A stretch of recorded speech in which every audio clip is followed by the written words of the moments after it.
বুধবার কলকাতা হাইকোর্টের প্রধান বিচারপতি টি.এস. শিবজ্ঞানম ভার্চুয়ালি ইসলামপুর আদালতের ফাস্ট ট্র্যাক ফার্স্ট ও সেকেন্ড আদালত ভবনের উদ্বোধন করেন। এদিন তিনি ভার্চুয়ালি উদ্বোধন করলেও ইসলামপুর আদালত ভবনে উপস্থিত ছিলেন জেলার মুখ্য দায়রা বিচারক, ইসলামপুর আদালতের আইনজীবীরা, রাজ্যের মন্ত্রী গোলাম রাব্বানী, মহকুমা শাসক প্রিয়া যাদব সহ পুলিশ প্রশাসনের আধিকারিকবৃন্দ। উপস্থিত আইনজীবীরা জানান, ওই দুইটি আদালত মূল বিল্ডিংয়ের বাইরে ছিল এবং সেখানে অনেক সমস্যা হতো। আমরা দীর্ঘদিন থেকে ওই ভবন স্থানান্তরের দাবি জানিয়ে আসছিলাম। অবশেষে এদিন ওই দুই আদালতের উদ্বোধন হয়, আমরা খুশি। এদিকে ওই ভবন 2,11,00,000 টাকা ব্যয় নির্মিত হয়েছে। আইনজীবী ফিরোজ আহমেদ বলেন, আদালত বিল্ডিংয়ে একটি বার লাইব্রেরি করার জন্য সব মহলে আবেদন জানানো হয়েছে। আদালত নির্মাণ হলেও সেখানে বসার পর্যাপ্ত জায়গা নেই। লাইব্রেরি হলে আইনজীবীরা সেখানে বসে পিটিশন লেখা থেকে শুরু করে সাময়িক বিশ্রাম নিতে পারবেন। অনেক বয়স্ক আইনজীবী রয়েছেন, তাদের পক্ষে বারে বারে ওঠানামা করা কষ্টকর। এমনকি আদালত চত্বরে সুলভ শৌচালয়ের দাবি আমরা জানিয়েছি। আশা করছি মহামান্য বিচার বিভাগ বিষয়টি সমাধান করবেন। এদিন জেলার মুখ্য বিচারক বলেন, আমি রাজ্যের বিভিন্ন জেলায় দায়িত্ব পালন করেছি। মহকুমা আদালতে অনেক সমস্যা থাকে, সেই সমস্যাগুলো মিটিয়ে দ্রুততার সাথে বিচার প্রক্রিয়া চালিয়ে যাওয়ার পরিকাঠামো প্রয়োজন। আশা করছি ইসলামপুরের বিচার ব্যবস্থায় গতি আসবে। I would like to first of all express my thanks and gratitude to the Honorable Minister Ghulam Rabbani, who is present, who has made a time out of his busy schedule to be present and be a part of this august occasion. And I already got information that in the recent past, there have been some sporadic incidents which had prompted the the need for augmenting the security and beefing up the security establishment in the court premises. My SP Islampur PD, the Honorable DIG of Raiganj range, both of them are present, and I've already taken up the issue with them, and they have ensured me in the different meetings which we have held that they are looking into the matter. They have already informed their higher-ups, and very soon we are going to have a comprehensive security system as ventilated by the Honorable Chief Justice in the court.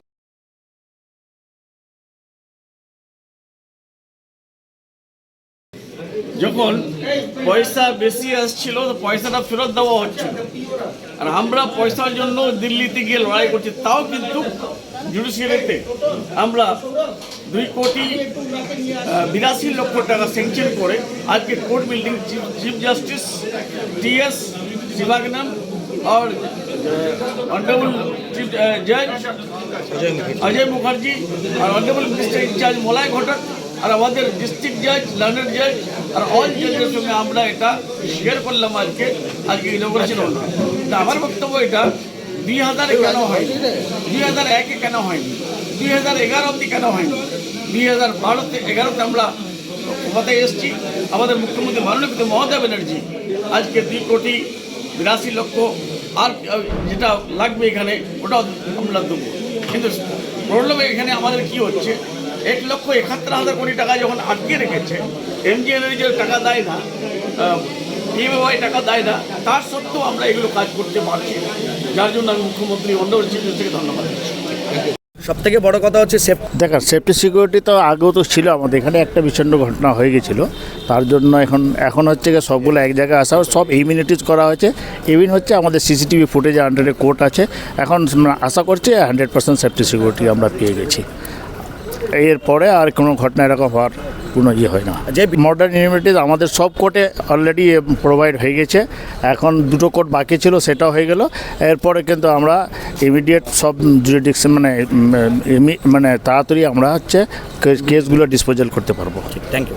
আমাদের এখানে যথেষ্ট নিরাপত্তার মধ্যেই কাজ হয়। একটা নির্বিচ্ছিন্ন ঘটনা ঘটেছিল, তো আশা করি আমাদের আগামী দিনে সেই বিষয়গুলি সমাধান, অর্থাৎ মমতা ব্যানার্জি নেতৃত্বাধীন যে আমাদের যে সরকার এসছে 2011 সালের পর থেকে দেখবেন চারিদিকে ডেভেলপমেন্ট হচ্ছে এবং প্রচুর ইনফ্রাস্ট্রাকচার তৈরি হয়েছে। কোর্ট বিল্ডিংগুলো দেখবেন যে নতুনভাবে সাজানো হয়েছে এবং দীর্ঘদিন ধরে আজকে দেখা যাবে যে পিডব্লিউডি জায়গাতে ছিল fast track 1, fast track 2 court, সেটাকে স্থানান্তরিত করে আজকে নিয়ে আসা হলো কোর্ট প্রিমিসেসে। ইসলামপুরবাসী তথা জেলাবাসীর পক্ষে খুবই গৌরবময় দিন এবং আইনজীবীদের পক্ষে এ পক্ষে খুবই ভালো এবং লিটিগেন্টদের পক্ষে সুবিধা হবে এই বিচার ব্যবস্থার জন্য। আমাদের মাননীয় মুখ্যমন্ত্রীর নির্দেশ অনুযায়ী অনারেবল কোর্টের ইনস্ট্রাকশন নিয়ে রায়গঞ্জ পৌরসভা অলরেডি রায়গঞ্জ কোর্ট প্রিমিসেসের মধ্যে কিন্তু একটি সুলভ শৌচালয় তৈরি করেছেন, এটা জানা দরকার আপনাদের। এবং সেখানে রাজ্য সরকারই সম্পূর্ণ কন্ট্রিবিউশন করেছেন এবং অনারেবল কোর্ট থেকে পারমিশন নিতে হয়। আজকে ইসলামপুর কোর্টও আশা করি আমাদের মিনিস্টার সাহেব এসেছিলেন, রাব্বানি সাহেব, এবং চেয়ারম্যান সাহেব ছিলেন কানাইলাল আগরওয়াল সাহেব। তো আশা করি ওনারা অনারেবল কোর্ট থেকে পারমিশন নিয়ে নিলে পরে অবশ্যই রাজ্য সরকার এখানেও একটি সুলভ শৌচালয় করে দেবেন। কি নাম আপনার? আমার নাম স্বরূপ বিশ্বাস, আমি পাবলিক প্রসিকিউটর উত্তর দিনাজপুর। Thank you. এটা আমাদের অনেক আকাঙ্ক্ষিত ছিল এবং আপনাদের একটু বলে দিই আমরা আমাদের এই কোর্ট বিল্ডিংয়ের প্রস্তাবটা, এই যে আমাদের আজকে যে দুটো রুম আমাদের উদ্বোধন হয়েছে, কিন্তু এর আগে যে আমাদের দুটো ফ্লোর উদ্বোধন হয়েছিল সেটার প্রস্তাব অনেক আগে ছিল, কিন্তু এর আগে সেটা কার্যকারী হয়নি। কিন্তু পরবর্তীকালে তৃণমূল সরকার আসার পরে আমরা প্রথমে এটাকে আমরা একটা আন্দোলনের রূপে নিয়ে আসি। আমরা এটাকে নিয়ে অ্যাজিটেট করি এবং এই কোর্ট বিল্ডিংটা এখানে স্থাপিত করতে হবে, তাড়াতাড়ি কনস্ট্রাকশন করতে হবে এই বলে আমরা তখন তদাকালীন মন্ত্রী মাননীয় আব্দুল করিম চৌধুরী সাহেবের হাত ধরে আমরা মলয় ঘটক সাহেবের কাছে পৌঁছেছিলাম এবং ওনার কাছ থেকেই আমরা প্রথম ওনার কাছে আমি নিজেই গিয়েছিলাম, দুবার ওনার কাছে গিয়েছিলাম আমি আমাদের বাড়ির রেজুলেশন নিয়ে। এবং আমাদের মাননীয় মলয় ঘটক সাহেব আইনমন্ত্রী, উনি আমাদের প্রথম এই ফান্ডটা স্যাংশন করেন এবং আমাদের এই কোর্ট বিল্ডিংটার কাজ শুরু হয়। এবং আমি এই কোর্ট বিল্ডিং কাজ শুরু হওয়ার সময় আমি ধন্যবাদ দেবো সেই সময়কার তদাকালীন ডিস্ট্রিক্ট জাজ সাহেব অনন্য বন্দ্যোপাধ্যায় মহাশয়কে। তিনি অগ্রণী ভূমিকা গ্রহণ করেছিলেন এবং এই বাড়ির সমস্ত এখানে দোকান ক্লিয়ার করা, জায়গাটাকে অ্যাকোয়ার করা এবং বিল্ডিংয়ের প্রথম কাজগুলো উনি শুরু করেছিলেন। এবং এবারে হচ্ছে আমাদের বর্তমান ডিস্ট্রিক্ট জাজ সাহেব অগ্রণী ভূমিকা নিয়েছেন এই দুটো বিল্ডিংকে উদ্বোধন করবার জন্য এবং আমাদের আশ্বাসও দিয়েছেন যে খুব তাড়াতাড়ি লিফটের কাজটা হয়ে যাবে বলে আমি ওনাকেও ধন্যবাদ দিচ্ছি। প্রথম কথা হচ্ছে যে এই বিল্ডিংটা আমাদের অনেক আকাঙ্ক্ষিত ছিল এবং এটা আরও অনেক আগে হওয়া উচিত ছিল, অনেক দীর্ঘায়ু হয়েছে কিন্তু শেষ পর্যন্ত হয়েছে। তার জন্য জুডিশিয়ারির প্রত্যেকটি অফিসার্সকে যারা যে পদে আছেন এবং এই বিল্ডিংটা হওয়ার জন্য সাহায্য করেছেন তাদেরকে আমরা সমর্থন জানাচ্ছি এবং ধন্যবাদ জানাচ্ছি। আমাদের সত্যিই খুব সুবিধা হবে।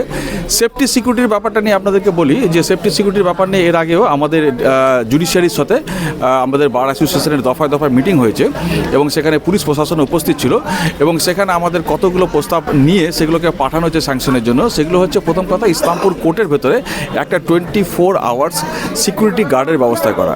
তার জন্য আমরা একটা জায়গাকেও নির্ধারণ করেছি, একটা স্পেসকে নির্ধারণ করেছি, সেখানে হচ্ছে সারাদিন থ্রু আউট ডে নাইট একটা পাহাড়ার একটা ব্যবস্থা করা। 2 নম্বর হচ্ছে আমাদের এখানে একটা পার্কিংয়ের ব্যবস্থা করা। আমাদের এখানে কোনো নির্দিষ্ট পার্কিং নেই, সেই পার্কিংগুলোকে আমাদের একটা গাড়িগুলোকে যত লিটিগেন্টস এবং ল ক্লার্কস এবং জুডিশিয়াল অফিসারদের গাড়িগুলো আছে সেগুলো কোর্টের বিভিন্ন প্রাঙ্গণে বিচ্ছিন্নভাবে রাখা থাকছে। এর জন্য হচ্ছে লোকের চলাচলের অসুবিধা হচ্ছে, অনেক সময় অনেক জুডিশিয়াল অফিসার গাড়ি বের করতে অসুবিধা হচ্ছে, লয়ারদের গাড়ি বের করতে অসুবিধা হচ্ছে। নির্দিষ্ট কোনো জায়গা নেই পার্কিংয়ের জন্য, সেটাও খুব দরকার আছে এবং সেটা আমাদের নির্ধারণ করা হয়েছে এবং সেগুলো প্রসেসে আছে। আমি জুডিশিয়ারির কাছে আবেদন করব সেগুলো যাতে তাড়াতাড়ি হয়ে যায়, তাহলে পরে আমাদের মনে হয় যে সেফটি সিকিউরিটির ব্যাপারগুলো অনেকটা সুনিশ্চিত হবে। এছাড়া হচ্ছে আমাদের কিছু সমস্যা রয়েছে আরও, যেরকম ধরুন যে আমাদের উপরে দুটো পাবলিক টয়লেট একটা বড় ইস্যু রয়েছে এবং এছাড়া হচ্ছে আমাদের এখনও পর্যন্ত দুটো জেএম কোর্ট কিন্তু আমাদের বাইরে থেকে গেছে। তার মধ্যে একটা জেএম কোর্ট জেএম 1 সেটা হচ্ছে আমাদের কোর্ট কম্পাউন্ডে রয়েছে, আরেকটা জেএম কোর্ট যেটা হচ্ছে এসডি অফিসের বিল্ডিংয়ে এখনও রয়েছে, যেটা হচ্ছে এর আগে এসডি অফিসের প্রথমে গোডাউন হিসেবে ব্যবহার হতো, পরবর্তীকালে সেটাকে এডিজে কোর্ট হিসাবে রূপান্তরিত করা হয় এবং বর্তমানে সেটা হচ্ছে এডিজে 2 হিসাবে কাজ করছে, এই জেএম 2 হিসাবে কাজ করছে। এবং সেই কোর্টটাতে আপনারা যদি দেখেছেন যে আমাদের কোর্ট করতে গেলে পেরে বর্ষার সময় এত অসুবিধা হয় যে আমাদের সবাইকে প্রত্যেকে হাঁটু পর্যন্ত জল দিয়ে আমাদেরকে সেই কোর্টে যেতে হয়। তো এই অসুবিধার সম্মুখীনগুলো হচ্ছি। এই নতুন কোর্ট বিল্ডিংয়ে খুব তাড়াতাড়ি যদি সেই কোর্টগুলোকে আনা যায় সেটা একটা ব্যাপার রয়েছে। এবং আমরা একটা দাবি আমরা রেখেছি জুডিশিয়ারির কাছে, সেটা হচ্ছে এই কোর্ট বিল্ডিংটা যখন প্রথমে যখন এর প্ল্যানটা পাস হয়েছিল তখন হচ্ছে আমাদের তদন্তকালীন হচ্ছে কমিটি ডিস্ট্রিক্ট জাজের সরকারের প্রস্তাব রেখেছিলেন এবং আমাদের একটা বার অ্যাসোসিয়েশনের জন্য লয়ারদের বসবার জন্য একটা রুম নির্ধারিত করা হয়েছিল। এবং পরবর্তীকালে যখন বিল্ডিংটা তৈরি হয় তখন কিন্তু একটা লাইব্রেরি বলে একটা রুমকে ইয়ারমার্ক করা হয়েছিল, যদিও সেটাতে বার লাইব্রেরির কথাটা উল্লেখ করা হয়নি কিন্তু লাইব্রেরির কথাটা শুধু উল্লেখ করা হয়েছিল। হয়েছিল, কিন্তু প্রথমে যখন প্ল্যানটা পাস হয়েছিল তখন সেটাকে আমরা বার লাইব্রেরি বলে আমরা দাবি করেছিলাম যে আমাদের একটা রুম দেওয়া হোক, কারণ এত বড় বিল্ডিংয়ে আমাদের কোথাও বসবার জায়গা নেই। এবং আপনারা দেখেছেন যে বিল্ডিংয়ে যেভাবে কনস্ট্রাকশন হয়েছে, আমাদেরকে বসতে গেলে আইদার কোনো কোর্টরুমে বসতে হবে আর নত করিডোরে আমাদেরকে দাঁড়িয়ে থাকতে হবে, করিডোরে কিন্তু বসবার কোনো জায়গা নেই।